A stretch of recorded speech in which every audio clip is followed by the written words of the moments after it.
Welcome to SVG-TV's news for Wednesday, May 10th, 2023.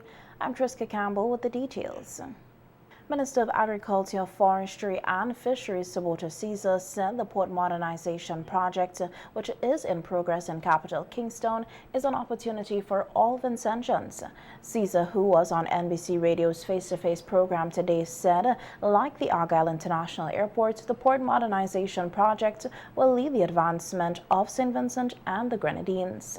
And during that period, there were many questions. There's still many questions here on this project, but I continue to trust the science, and the science has revealed that all that is taking place within the project, we are technically advised by the persons who have studied this, the experts, and I am comforted, and I'm certain that those who are following the science, we are comforted that this is going to lead to the advancement of our country. I remember when we opened the international airport at Argyle, and in an opening speech it was said that with these doors opened to the global sphere and to the international world, we are going to see investors come to St. Vincent and the Grenadines like never before. And that was on the opening day. To some, it was far-fetched. To some, well, I hope it happens. To some, well, let me sit back, I have my popcorn and enjoy this show. And I am happy to announce something that we all know, that the Argyle International Airport has placed St. Vincent and the Grenadines on a whole different developmental trajectory. And I'm using the Argyle International Airport as an example just to explain what we intend to see 5 years from now as positives coming out of the port expansion program. And I am happy to know that the youngsters of the country, those children who did their CPEA exams, when they are 18 years old and ready for the world of work, the idea of going to build an Argyle International Airport is something done for them. The idea of having to expand the port in Kingston, they will look back and they will say thanks to a government that did that for them. Meanwhile, providing an update on the port modernization project on WFM's Issues at Hand program last Sunday, Assistant Project Manager Lenski Douglas said May 3rd marked 1 year since the government of SVG signed the contract the contract for the port modernization project. On and during this period, they have completed the initial phases of work that needed to be done, including the operationalization of the new sewer line on April 27th. Operationalization of that piece of infrastructure was key because the footprint upon which the new port will be reclaimed, the old sewer line passes through. And you can't put a modern piece of infrastructure on top of a line that you do not know of its integrity and if it would then last the design life of the new facility. So the decision to reroute that line was taken, and that has been done. There's still a few things to be concluded before we fully commission that line, but for all intents and purposes, it's substantially completed, and that led way to the reclamation. Just to remind persons, before we even got to the construction-related activities on the port project, we would have successfully completed the resettlement to make way for the unencumbered use of the Rose Place beachfront. And when you say resettlement, say more about what the resettlement of the impacted project-affected persons on the Rose Place beachfront. And you're talking about those 47? Yes, the families that we would have relocated to Lowman's Bay. Okay. The fisher folk that we would have compensated, the business personnel who would have used the beachfront itself. That program was concluded in August of 2022. Again, critically before the contractor was to go in and take possession of the entire work site. Yes.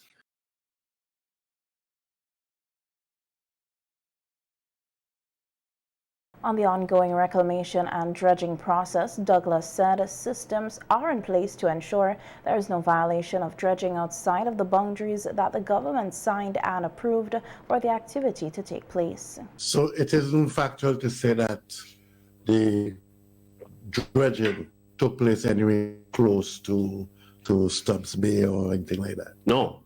It is not factual to say that the dredge vessel would have executed any activity inside of 750 meters. Okay. The vessel is And can we say feet now? 2,100 feet. Yes, because people more. Yes.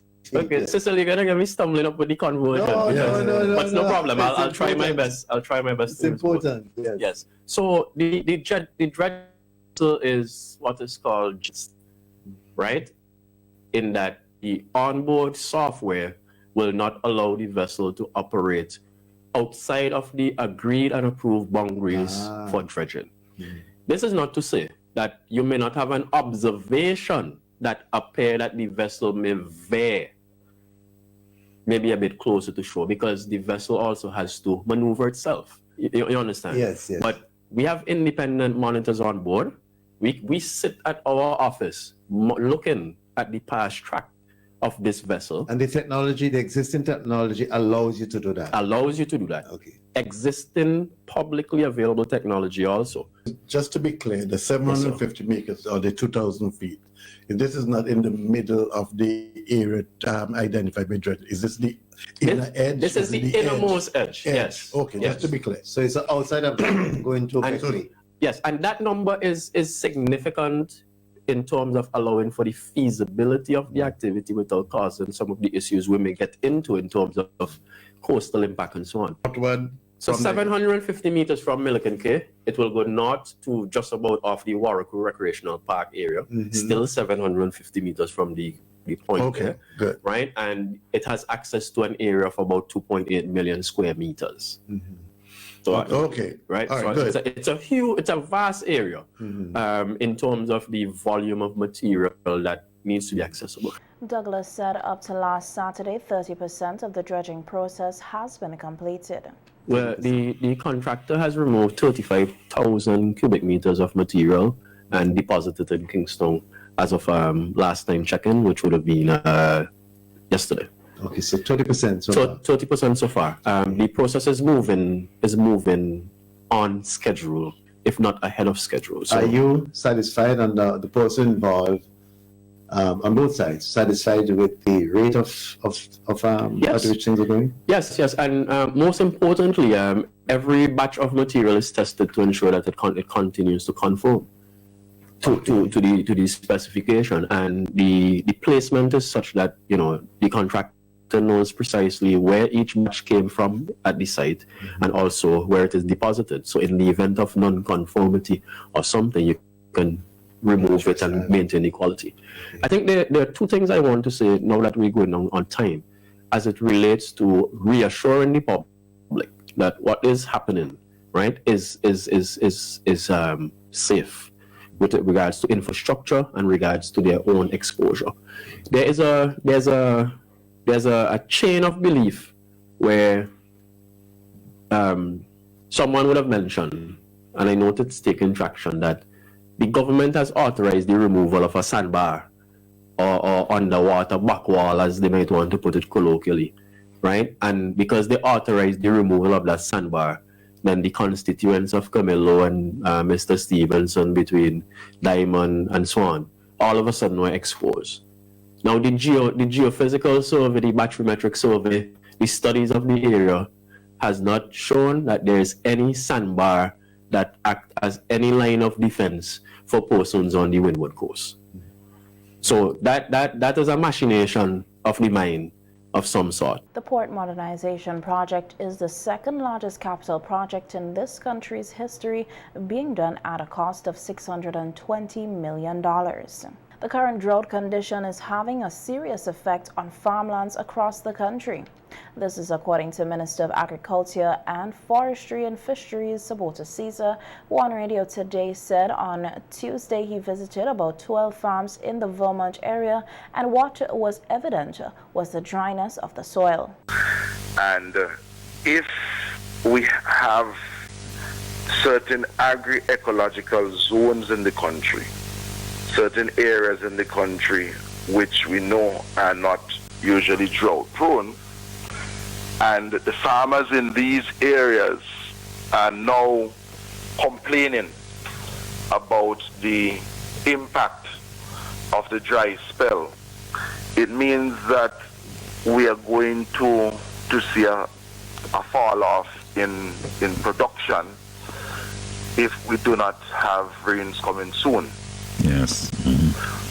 If those are the conditions in Vermont, you could just imagine the conditions in San Souci, in Lanley Park, in Argyle. It's extremely dry. And sometimes when we speak about climate change and the vagaries of climate change that we have to grapple with, it sometimes doesn't resonate with some, but the reality is before our very eyes. And it's coming at a stage where we are recovering from the impacts of the COVID-19 pandemic, the impacts on agriculture, when our traffickers were not able to export the quantities that they are accustomed to. It is coming out of a period whereby our farmers were significantly affected by the eruptions of La Soufrière, and we were of the view that this was going to be the year when we don't have to be bothered with any externalities, and that we were going to just rush right in, then the weather conditions will be favorable and we will go and we will plant.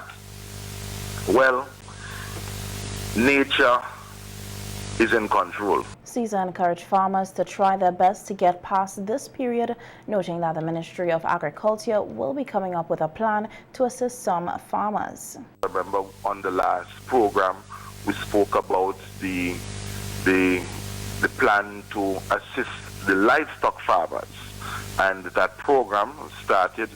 We are now taking water to several farms. We are now taking grass to several farms so that the animals could be fed.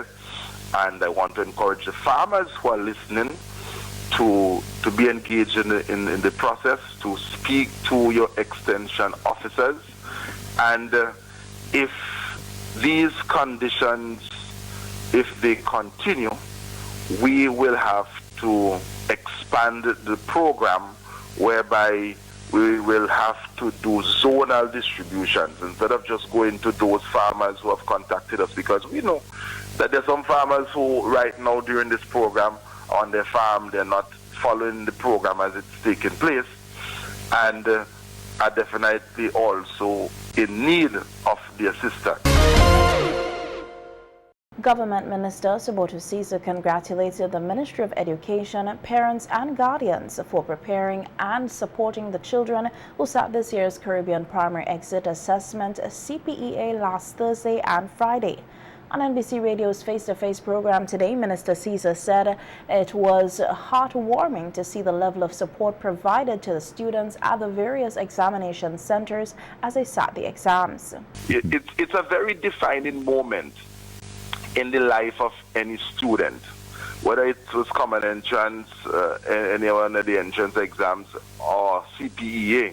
But you move from one stage to another, and you get into a secondary school. And I'm really happy that this government, we were able to institute universal secondary school education in St. Vincent and the Grenadines, leaving no child behind, because we know what pertained, and it is also continuing in some countries whereby we are leaving so many children behind when they're not successful at the common entrance level. I am aware that there are some eager Form 1 teachers who are awaiting these students, and we are going to see coming out of these students the best. The government continues to provide excellent opportunities for the youth of St. Vincent and the Grenadines. And I could recall when I returned from university the Faculty of Law in Barbados, Cayville campus. And I started to work with different youth groups. I had a mantra that in order for us to develop a country, there's a need for an exceptional cadre of multi-talented and multifaceted young persons who are willing to work steadfastly for personal upliftment, but it must not stay there. We must see more young persons working in their communities to ensure that we have a stronger nation, because it is only with stronger nations that we can have a better OECS, a better CARICOM, a better CELAC, a better ALBA, and the work that we continue to do in different international organizations, we will be better placed to actively participate. Sending a message to those whom he said are not on the path of development or on a constructive path, Minister Caesar urged these persons to take a stock of themselves. Without a work ethic in a country, without a positive consciousness, without a unity of purpose, we are only going to sell ourselves short. And in conversation with a few young persons last week at the Ministry of Agriculture, we came out of the meeting with an understanding that there's some persons who are willing to harness some of the opportunities that we are making available. And sometimes we spend a lot of time speaking to the converted, but we have to go out in the highways and into the byways, speaking to those who are not yet convinced. And there is an issue that we are facing in St. Vincent and the Grenadines that has to do and touches and concerns persons who are not willing to comply with the laws of St. Vincent and the Grenadines. And St. Vincent and the Grenadines, we are blessed with natural beauty. We are blessed with an excellent human resource base. We are blessed with spiritual upliftment in our and even though we may not have gold and diamonds, we have within us that which we can bring out of us if we have a careful appreciation of the opportunities around us and create an atmosphere of growth and development in the country. The government minister used the opportunity to call on all Vincentians to be responsible as they addressed the issue in which some persons do not want to comply with the laws of St. Vincent and the Grenadines. It's not for any one of us to sit down and say, well, it's not my son, it's not my neighbor, he's not my friend, but St. Vincent and the Grenadines is for all of us. And as citizens, we owe this very noble duty. I'm spending some time on this issue because whilst I have other issues to discuss about agriculture, it is important that sometimes we speak to that side of our humanization, that side of us that will bring out greater and will bring out better. I was very humbled when I looked at the faces of the students coming out of the common entrance, the CPA exams.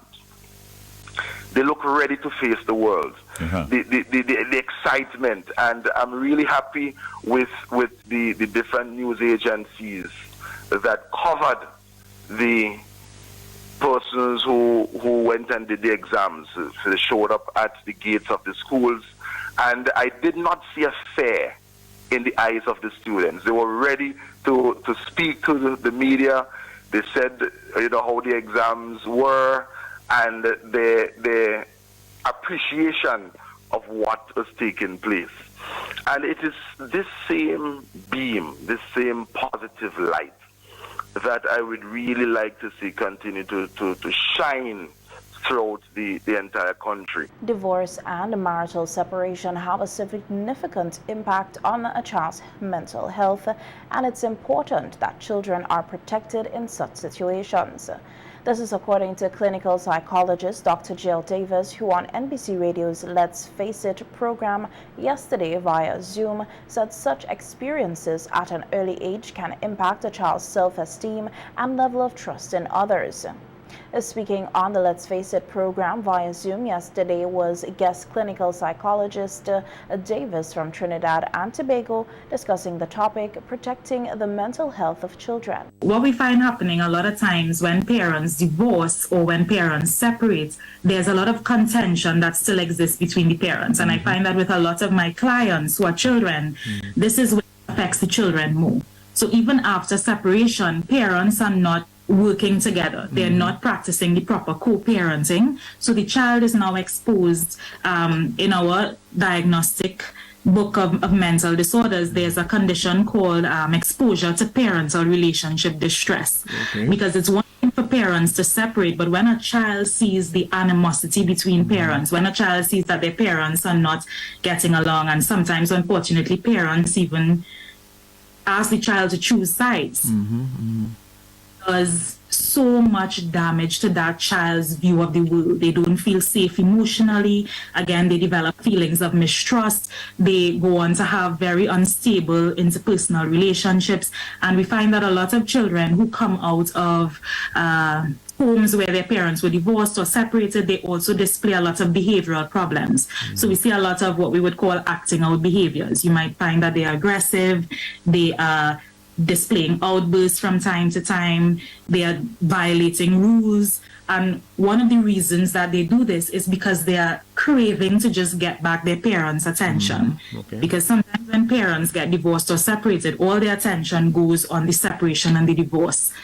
And again, that contention that exists, and the child, unfortunately, is neglected. Dr. Davis said another mental health concern for children is sexual grooming, noting that some children are being targeted by adults in society or social media in the form of bribery in exchange for sexual offers. We have adults now starting to approach children, and they're showing them kindness. And what they do, a lot of them have this strategy where they will approach children who maybe they may not have all their needs met. So children who are living in poverty, children who are from a single parent household, and they may not be getting that attention all the time. And they approach these children and they show them kindness. Sometimes they give them gifts, they give them money. If the child wants a tablet, they may give the child a tablet or a phone or all these popular devices that are going around.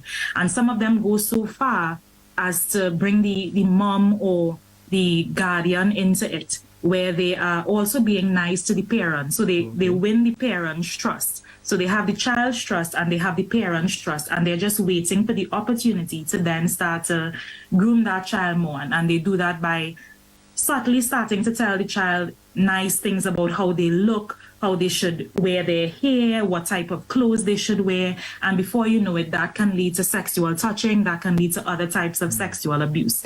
So this is why it's really important for us to alert our children to what is out there from as early as possible. I know it's scary. I know sometimes you don't want to have that conversation with your child, but it really is the best preventative measure we can take. In relation to sexual abuse in the home, the clinical psychologist said there are several cases where the parent would engage in victim blaming the child rather than the perpetrator. And the unfortunate thing that we see is that some parents, so I can give an example. One of the things that we see is that a parent may have a partner, and this partner is the person who sexually abused the child.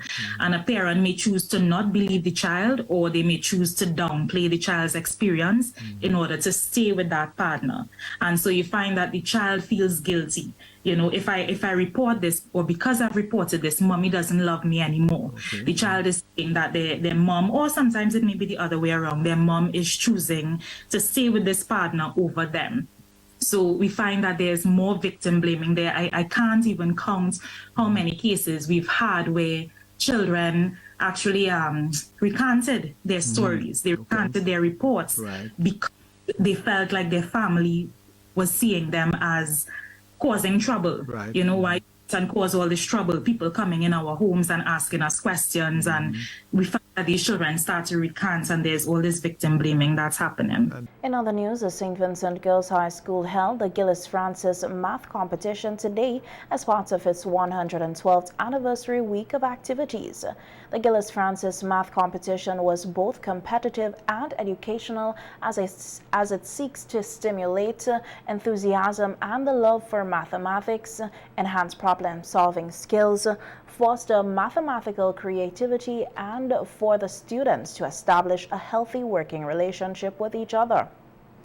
The math competition consisted of 4 rounds, including Math Arcade, Paddle Up, Rapid Fire, and Puzzle Me, with each round bringing a different level of excitement, with one group emerging victorious. The results of the GHS Gillis Francis Math Competition are as follows. First place, Raven Squad with 290 points. Second place, Demonstrators with 140 points. And third place, B Squared with 115 points.